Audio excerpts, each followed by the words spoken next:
Olá, meus amigos, amigas, prazer muito grande estar de volta com vocês. Hoje vamos dar continuidade neste acordo que existe entre a AME, Associação Médico Espírita de São Paulo, e o Grupo Espírita Caibar Schutel. Nós vamos dar continuidade ao estudo do livro Ação e Reação, onde André Luiz, espírito, obviamente, através da psicografia de Francisco Cândido Xavier, traz-nos grandes esclarecimentos sobre a vida no mundo espiritual. Eis o livro Ação e Reação, e hoje vamos nos focar no capítulo 18º, Resgates Coletivos. Resgates Coletivos. Na conclusão da exposição anterior, nós vimos o desencarne de Léo, acompanhado pelo instrutor Silas, Hilário e André Luiz. Silas deixou-nos um grande ensinamento. Disse ele: quando a nossa dor não gera novas dores e nossa aflição não cria aflições naqueles que nos rodeiam, então o que acontece? Nossa dívida está em processo de encerramento. Coisa maravilhosa, não? Então, de volta à Mansão Paz, lá em conversas de esclarecimentos diversos, estavam Silas, Hilário e André Luiz, quando receberam um expressivo chamamento de Druso, diretor da casa, para uma reunião urgente. Ué, qual a razão desse apelo? Indagou André Luiz. Um pedido urgente da Terra pedia auxílio para as vítimas de um desastre de avião. Druso mal acabara de nos informar, e então sinais semelhantes ao telégrafo, sinais Morse do telégrafo, se fizeram notar em um curioso aparelho.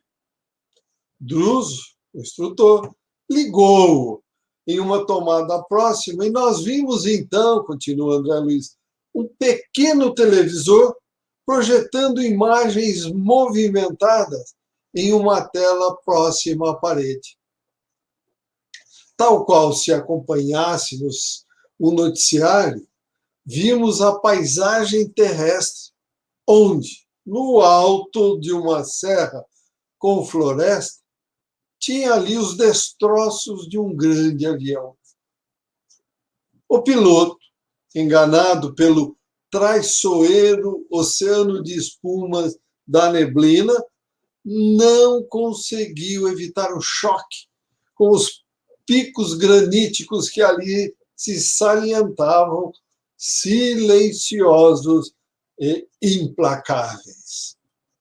Frente a esse quadro inquietante, um ancião desencarnado implorava à mansão equipe de socorro para resgatar 6 dos 14 desencarnados no acidente.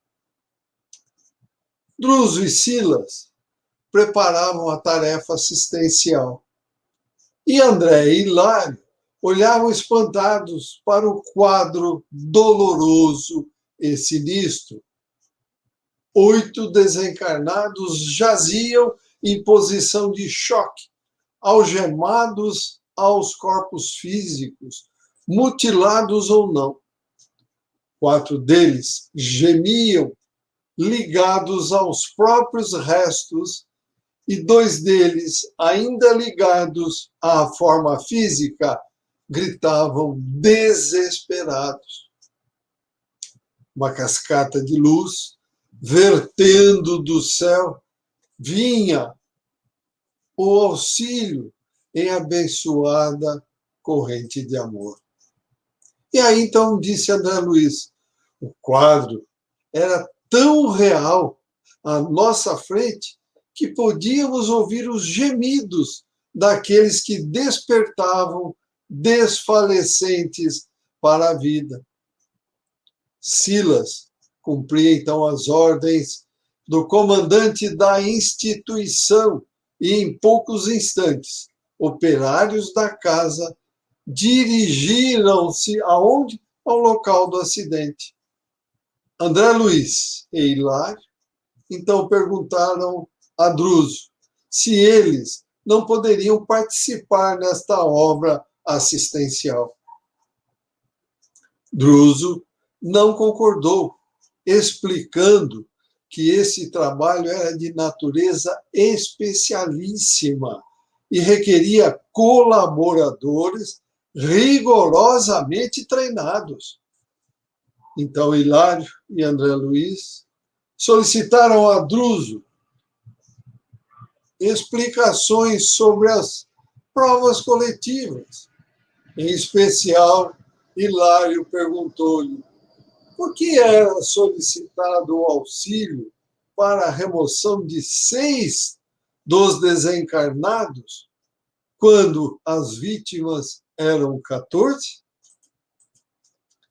Druso explicou que o socorro no avião é distribuído indistintamente. Porém, não podemos esquecer que se o desastre é o mesmo para aqueles que tombaram, a morte é diferente. No momento serão retirados da carne tão somente aqueles cuja vida interior lhes outorga a imediata liberação. Quanto aos outros, cuja situação atual não lhes favorece o afastamento rápido do corpo físico, a eles permanecerão ligados por mais tempo. Hilário perguntou: quantos dias, Druso? E Druso respondeu: depende do grau de animalização dos fluidos que lhes retém o espírito ligados à atividade corpórea.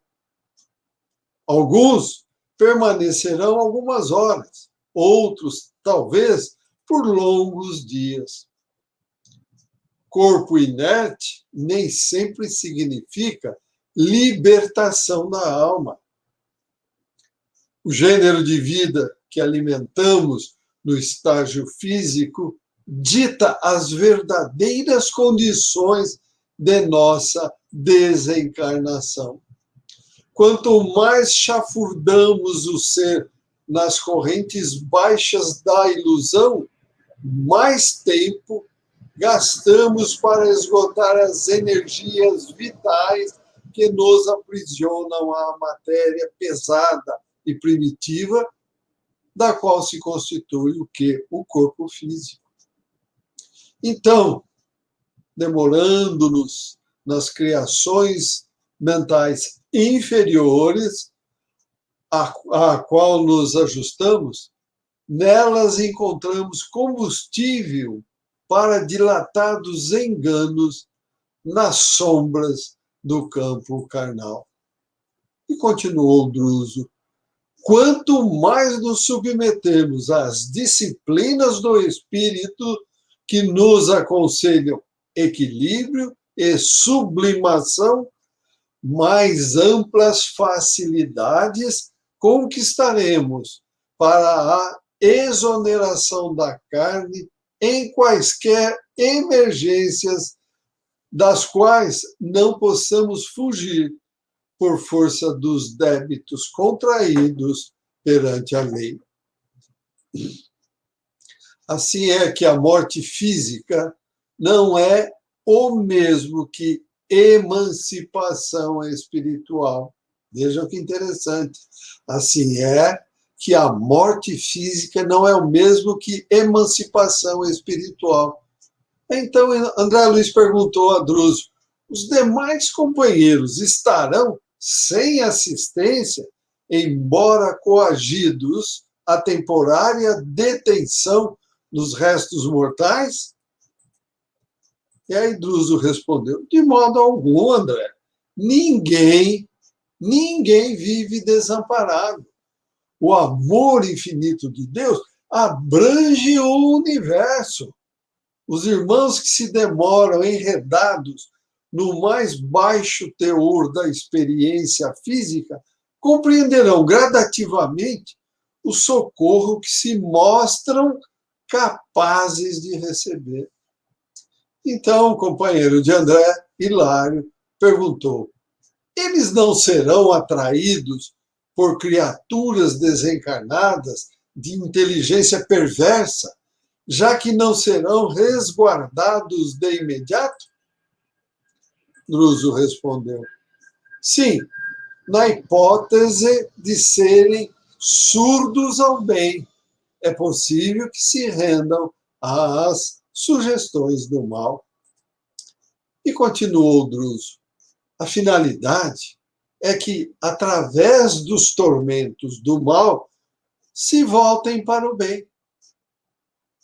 Ou chegamos a Deus pelo amor, ou chegaremos pela dor. Por isso, Druso respondeu: a finalidade é que, através dos tormentos do mal, se voltem para o bem.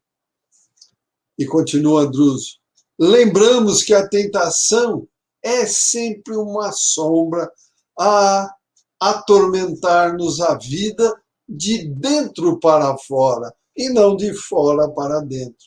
E mais, a junção de nossas almas com os poderes infernais verifica-se em relação com o inferno que trazemos dentro de nós. Não é o inferno externo, o inferno que está dentro de nós. Olha que coisa maravilhosa esses ensinamentos.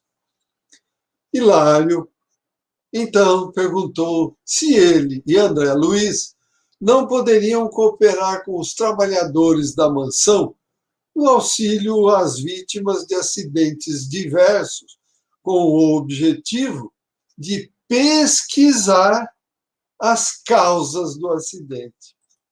Vejam a resposta de Druso: vocês coletam material didático para o despertamento dos nossos irmãos encarnados, que estão quase todos numa fase importante no acerto de contas com a justiça divina. Analisando os resgates sob esta ótica, vocês fatalmente seriam levados a fazer a autópsia de situações e problemas que plasmariam, criariam imagens destrutivas no ânimo de muitos daqueles acidentados que vocês se propõem a auxiliar. E Druso perguntou a André e Hilário: vocês seriam capazes de comentar um desastre de grandes proporções no campo dos homens, sem lhes insuflar o vírus do medo, que, via de regra, é portador do desânimo e da morte? André e Hilário entraram em reflexão a respeito dos impulsos menos edificantes que lhes ocorriam. A Terra está repleta de criaturas assim como nós, algemadas a escabrosos compromissos, carentes de ação contínua para o necessário reequilíbrio. De fato, não seria justo atormentá-las com pensamentos de temor e flagelação. Somente através do bem sentido e praticado podemos eliminar de nossos horizontes as nuvens de sofrimentos prováveis. E Druso continuou: imaginemos que, se vocês, André e Hilário, fossem analisar a origem das provações às quais se acolheram os acidentados. Alguns, por exemplo, ficariam surpresos por terem sido delinquentes que atiraram irmãos indefesos do alto de torres altíssimas para que seus corpos se espatifassem no chão. Outros que cometeram hediondos crimes no mar, pondo a pique existências preciosas. Ou então, suicidas que se despenharam de arrojados edifícios ou de picos agrestes, em supremo atestado de rebeldia perante a lei de Deus. E outros mais. Esses irmãos, por enquanto, André e Hilário, somente encontraram recurso em episódios angustiosos para que pudessem transformar a sua própria situação. Quantos milhares, meus amigos e amigas de irmãos encarnados, possuímos nós, em cujas contas com os tribunais divinos figuram débitos deste tipo, desse jaez? Entretanto, não desconhecemos que nós, consciências endividadas, podemos melhorar nossos créditos todos os dias. Quantos romeiros terrenos, em cujos mapas de viagem constam surpresas terríveis, mas eles são amparados devidamente para que a morte forçada não lhes assalte o corpo, em razão de atos louváveis aos quais se afeiçoam. Quantas intercessões da prece ardente conquistam moratórias oportunas para pessoas cujo passo já resvela na beira do sepulcro? Quantos deveres sacrificiais trazem para a alma que os aceita numa boa, preciosas vantagens na vida superior, amenizando os rigores da provação necessária? Gerando novas causas com o bem praticado hoje, podemos interferir nas causas do mal praticado ontem, neutralizando-as e reconquistando com isso o nosso equilíbrio. Desse modo, é mais justo incentivarmos o serviço do bem através de todos os recursos ao nosso alcance. E conclui Druso: a caridade é o estudo nobre, e a fé e o bom ânimo, o otimismo e o trabalho, a arte e a meditação construtiva constituem temas renovadores, cujo mérito não será lícito esquecer na reabilitação de nossas ideias e, consequentemente, de nossos destinos. Lembramos aqui, meus amigos e amigas, uma passagem em que Chico Xavier comenta que uma determinada pessoa veio para a encarnação que, em função de seus débitos anteriores, perderia o braço. Porém, aqui chegando, ele se dedicou com todas as suas forças para o bem, para assistir as pessoas necessitadas. A prova dele se cumpriu? Sim. Perdeu o braço? Não, perdeu um polegar. Vem ao encontro do que Druso acabou de dizer. André Luiz pergunta, na continuidade, ao instrutor Druso se ele não teria acompanhado algum processo de resgate coletivo, no qual os espíritos não teriam outro recurso senão a morte violenta. Druso passa, então, a relatar um caso. Há 30 anos, desfrutei o convívio de dois benfeitores, Ascânio e Lucas, assistentes respeitados da esfera superior, os quais conheci pessoalmente somente após muitos anos de amparo aos irmãos sofredores. Eram cultos e enobrecidos, companheiros infatigáveis em nossas melhores realizações.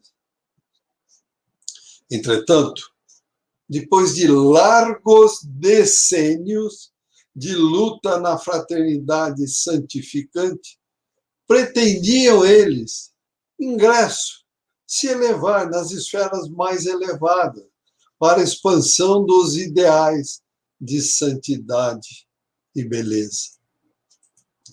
Neste momento, ainda não estavam prontos para ascenderem, se elevarem ao plano mais elevado. Estavam totalmente envolvidos em ensinar, olha só, meus amigos, repito, estavam totalmente envolvidos em ensinar o caminho do bem aos semelhantes e não cogitavam qualquer mergulho nas vidas passadas.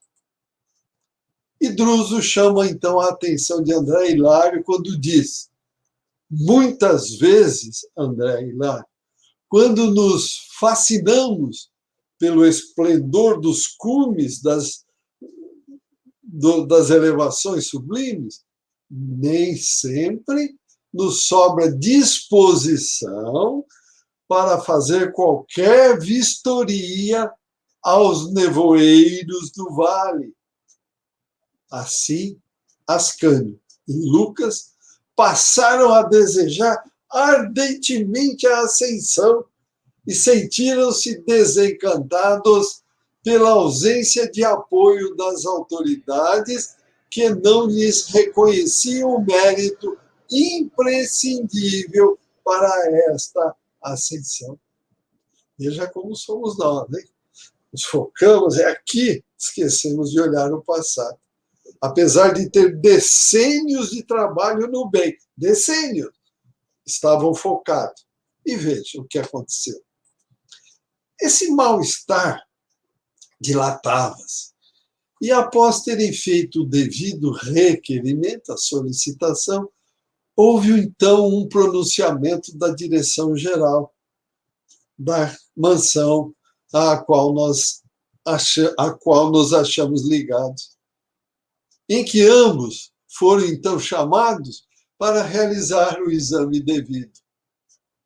A posição deles foi carinhosamente analisada pelos técnicos do plano superior. Fizeram-lhes, então, uma regressão de memória a períodos bem recuados do tempo. Diversas fichas de observação foram extraídas do campo mnemônico e, através delas, importantes conclusões vieram à tona. Em verdade, Ascânio e Lucas possuíam créditos extensos, somando as 5 últimas existências nos círculos da carne e as estações de serviço espiritual nas vizinhanças da arena física. Foram créditos adquiridos em quase 5 séculos sucessivos de aprendizado digno. No entanto, vejam, meus amigos e amigas, nas atividades do século XV, algo surgiu na regressão, o que lhes impôs dolorosa meditação. Apareceram nos arquivos da memória cenas de ominioso delito por ambos, Ascânio e Lucas, cometido em 1429, como soldados do exército de Joana d'Arc. Após a libertação da cidade de Orleans, às margens do rio Loire, no centro-norte da França, famintos de influência, na época, junto aos companheiros de armas, não hesitaram em assassinar 2 soldados, lançando-os do alto de uma fortaleza no território de Gantinais, sobre fossos imundos e profundos. Embriagaram-se nas honrarias que este ato lhes valeu. Entretanto, mais tarde, depois do sepulcro, torturantes remorsos os envolveram. Neste ponto inquietante da regressão, os técnicos perguntaram a ele se desejavam prosseguir na sondagem da memória. Interromperam-na, preferindo liquidar a dívida apontada, ao invés de realizar novas imersões nos depósitos da subconsciência. Ascanio e Lucas suplicaram, então, o retorno ao campo dos homens, no qual acabam de pagar o débito ao qual nos referimos. Hilário, intrigado, perguntou: como foi a escolha deles, Druso? Druso continuou, então, seus esclarecimentos. Já que podiam escolher o gênero das provações, tendo em vista os recursos morais amealhados no mundo íntimo, optaram por tarefas no campo da aeronáutica, oferecendo as suas vidas para a evolução da mesma. Há 2 meses, regressaram às nossas linhas de ação, depois de haverem sofrido a mesma queda mortal que infligiram aos companheiros de luta no século XV. André Luiz perguntou ao instrutor Druso se ele tinha visitado Ascanio e Lucas nos preparativos da reencarnação, agora finalizada. Druso disse: sim, estive com eles várias vezes. No departamento de reencarnação, onde associavam-se uma grande comunidade de espíritos amigos, havia centenas de entidades com dívidas mais ou menos semelhantes às deles, que se preparavam para o retorno à carne em trabalho redentor de resgates coletivos. André, então, perguntou: e todos podiam selecionar o gênero de luta em que saldariam suas contas? Esclareceu Druso: aqueles que possuíam grandes créditos morais, como Ascanio e Lucas, tinham o direito de escolher. Entretanto, dentre eles, muitos estavam se habilitando para sofrer morte violenta em favor do progresso da aeronáutica e da engenharia, da navegação marítima e dos transportes terrestres, e da ciência médica e da indústria em geral.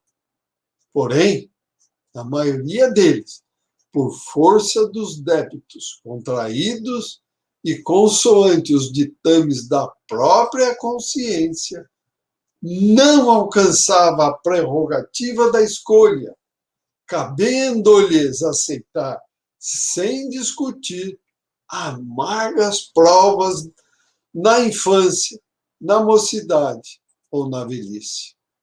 Como? Através de acidentes diversos, desde a mutilação primária até a morte, de modo a redimirem-se de faltas graves. Hilário, assustado, então perguntou: Druso, e os pais daqueles que serão imolados ao progresso ou à justiça na regeneração de si mesmo? A dor dos pais, disse Druso, não será devidamente considerada pelos poderes que nos controlam a vida? E ele continuou: sim, as entidades que necessitam de tais lutas expiatórias são encaminhadas aos corações que se acumpliciaram com elas nos delitos lamentáveis. Veja, são os delitos cometidos no passado, distante ou recentes. Ou ainda, são pais que faliram junto aos filhos para que aprendam na saudade cruel e na angústia inominável o respeito e o devotamento, a honorabilidade e o carinho que todos nós devemos na terra ao Instituto da Família. Vejam, meus amigos e amigas, respeito e devotamento à honorabilidade e o carinho que todos nós devemos na terra ao Instituto da Família. É o que nós estamos vivenciando atualmente na Terra? Pergunto eu para vocês. E continua Druso. A dor coletiva é o remédio que nos corrige as falhas mútuas. Hilário, pensativo, perguntou. Druso, imaginemos que Ascânio e Lucas, após a vitória das quais você falou, continuem buscando a subida aos planos mais altos da vida espiritual. Eles necessitarão para isso de nova consulta ao passado? Disse Druso, caso não demonstrem a condição específica indispensável, serão novamente submetidos à justa regressão ao passado. Para quê? Para o exame e seleção de novos resgates que se façam necessários. Hilário continuou e perguntou, isso quer dizer que ninguém se eleva ao céu sem quitação com a terra? Druso concluiu, será mais lícito afirmar que ninguém se eleva ao plano divino elevado sem plena quitação com a terra. Entretanto, a ascensão gradativa pode verificar-se, não obstante, invariavelmente condicionada aos nossos merecimentos decorrentes de quê? Das conquistas já feitas. Os princípios de relatividade são perfeitamente cabíveis no assunto.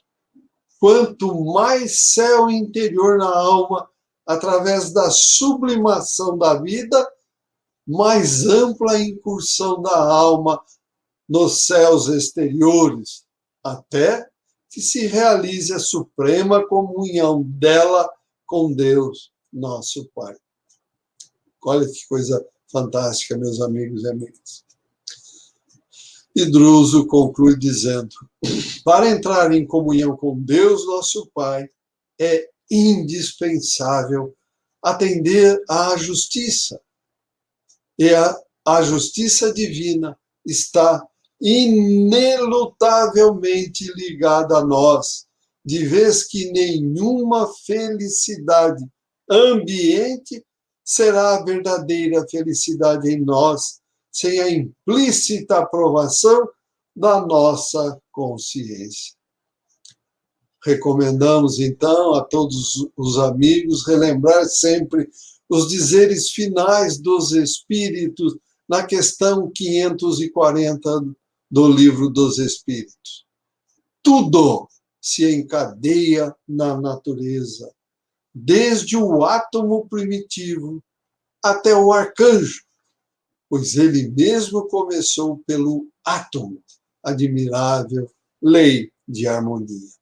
Tudo, vejam só, meus amigos, não cai um fio de cabelo ou uma folha de uma árvore que Deus não tenha conhecimento nos multiversos, não só no nosso universo. Muito obrigado, meus amigos. Espero que estes ensinamentos de Druso calem profundamente em nossos corações, em nossa alma, para que cada um de nós consiga dar um passo maior, mais rápido, para um dia ascendermos até Deus, nosso Pai. Muito obrigado a todos. Um grande abraço, fiquem com Deus e até um próximo encontro.